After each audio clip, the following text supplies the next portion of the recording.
In the filming today, you will see loads of ploughed fields, or maybe even some ploughing.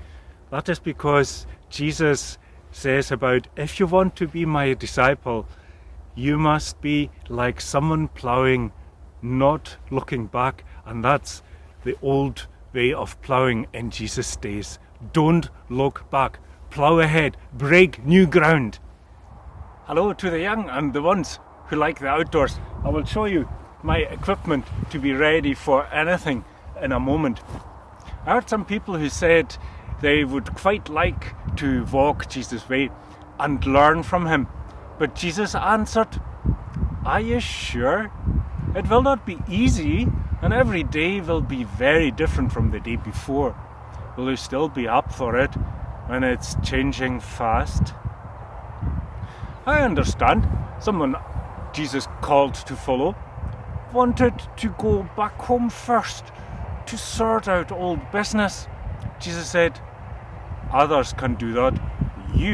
I want you to make God's kingdom top priority, to put it above all else, to put your full focus on God's kingdom. Another one wanted to follow Jesus maybe after having a farewell party at home first, but Jesus said, there's just no time. This is urgent. Come now. At this moment, it's either or. Make up your mind. And now, I imagine there also was quite a young person, and Jesus says to the young person, follow me. And the young person says, but I'm too young. All I can do just now is learn about you, Jesus. Once I'm grown up, I will follow you, then I will be a disciple. Now imagine Jesus answering, but now I need you. I need you when no grown-ups are there. You need to speak up for me then. You can push decisions to go in my way. I need you now to be my disciple. By the way, you get God's kingdom so much better than many grown-ups. You can really be a good disciple, and the time for that is now. And insist, stand up, that the grown-ups, disciples include you and listen to you. Following Jesus is maybe like going outdoors, like tackling a project, a hill you want to go up to, or some remote location. You need to know the circumstances may change. When you go into the outdoors, even when you set out in nice blue skies, the weather can change very fast. Be prepared. There, have some more warm stuff with you and full waterproofs. Definitely. Be ready to not freeze in the outdoors. And even in summer, I take my gloves with me into the hills. You need to make the project your full focus. That plane is quite loud. You need to make the place where you're going your full focus, so you can have all the right stuff with you. Because once you're out there, you can't go back home and pick up things you've forgotten at home. So your full focus starts at home to be well prepared. Decisions on the way can be urgent, so you must not dither. In the outdoors, decide on your route and have a plan B ready, so that when things change, you can be ready to respond to the changes. And the time is always now. When you can go, go. Don't let excuses get into your way. Following Jesus is like going outdoors, like tackling a project, going to a location.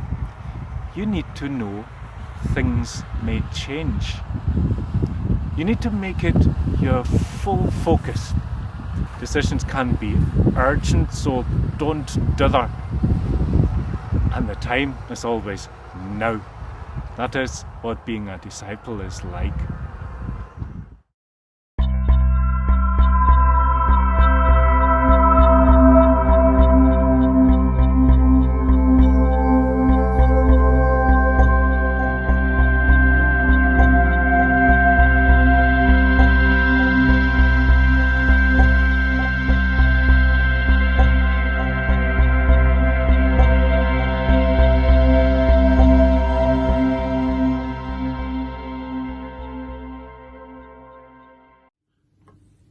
From Luke chapter 9. Jesus said to his disciples, "The Son of Man must suffer much and be rejected by the elders, the chief priests, and the teachers of the law.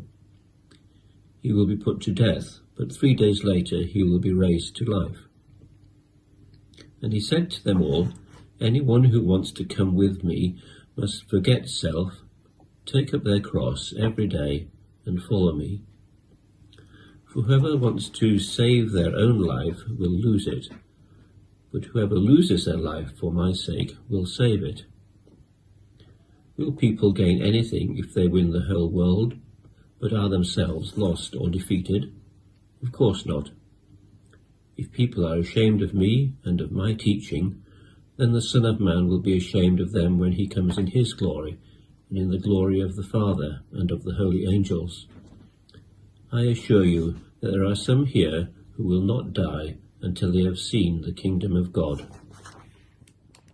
After these demanding words, according to the Gospel of Luke, Jesus heads up a mountain, and there 3 of his disciples see Jesus become shining brightly and in the company of Moses and Elijah. It is a mountaintop experience, exhilarating and excitingly scary. Once, again down from the hill, a young person is very ill. It is a very confrontational and challenging situation, but Jesus heals the young person back to health. From frightening to joyful. God has made laughter, laughter for me. God has made laughter, laughter for me. Oh, God has made laughter for me. Is anything impossible for God? Everyone who hears will laugh with me. Everyone who